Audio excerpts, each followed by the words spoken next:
What does it take to become a mapper? That's what I'm trying to answer in this series, covering my journey as a mapper to see what it truly takes to become a mapper. Now they just look ugly. That's why in this video, I made a stream map for the very first time and got another pro mapper to break apart my map. And if you're new to mapping, maybe the series can help you along the way. But anywho, for some added context on how I got a pro mapper to check out my map, let's go back to 6 months ago. Almost every beginner mapper fails to understand mapping is this concept called visual spacing. If you look between After making my first ever map, I finally realized what it takes to become good at mapping. now they just look ugly. This looks unintentional. But this time's different. This time, I will make a map that will surpass every single map I've ever made. And then I stopped making the first map a minute in. But even though it took me a couple of tries, if I wanted a map done, I needed to actually stick to a song. And that's when I found it. The song had this specific section where the drums would do this kind of thing. And I knew if I wanted to map the song, I had to make those streams. There's also this specific section where she repeated the same vocal.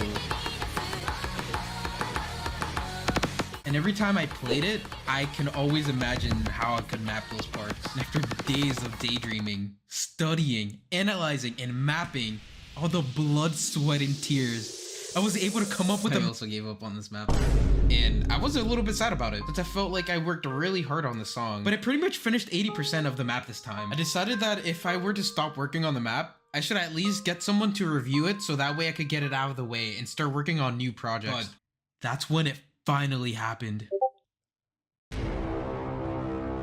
I was ecstatic. Renumi is a skilled mapper from my home country, and he was able to get his own maps ranked without the help of anyone else in my country. He's currently the only ranked mapper in Puerto Rico. And on top of that, he just became a BN. If there was anybody I wanted my maps to be reviewed by, it had to be him. So after agreeing on a date to call on, preparing any questions I may have had, I nervously called him up. So, hello, hi Renumi. Hello, hey. After talking to Renumi, I quickly realized how chill this dude was. He went over my map entirely and was super nice about it all. We were discussing ways to improve my map, and he suddenly said something that really caught my attention. You want to separate patterns in a way that makes sense and is consistent. Like when I think of like good relation spacing and stuff like that, I think of this map. If you look at like this phrase, for instance, if you just look at that real quick, like you can tell that like they have like this pattern that they want to like space out these like half beat gaps, big spacing, and small spacing for this one, and then big spacing again, and then small spacing, and then big spacing, and small spacing. Then for these half beat rhythms, it's like just the same thing. And they keep doing that over and over. They kind of solidify that idea. To put it into other words, you have to space out your patterns to mimic the rhythm of the song. For instance, you can tell that this little gap right here is a half beat rhythm. There's like a 1-1 gap, I'm pretty sure. Bigger spacing, and then small gap. You have like a small gap here as well. Something that looks like similar to this gap as well. And usually like doing that repeatedly forms the idea in like the player's mind that like, oh, this is this, and then this is this.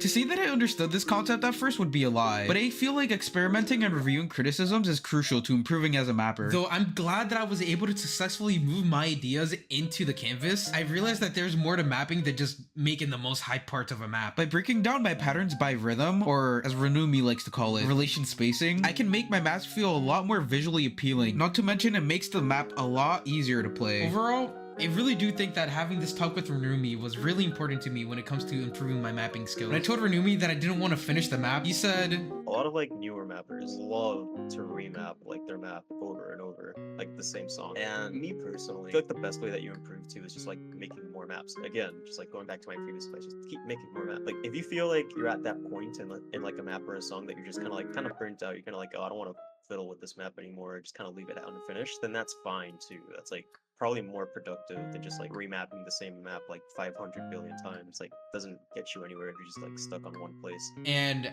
I think I really needed to hear that. And if you're a mapper, Reach out to me on Twitter because I'd like to make videos together. If you want to watch the full recording of the interview, you could do so over at my Discord, where I'll be giving away free access to the interview to one lucky viewer. Anyways, I'll hope to see you there.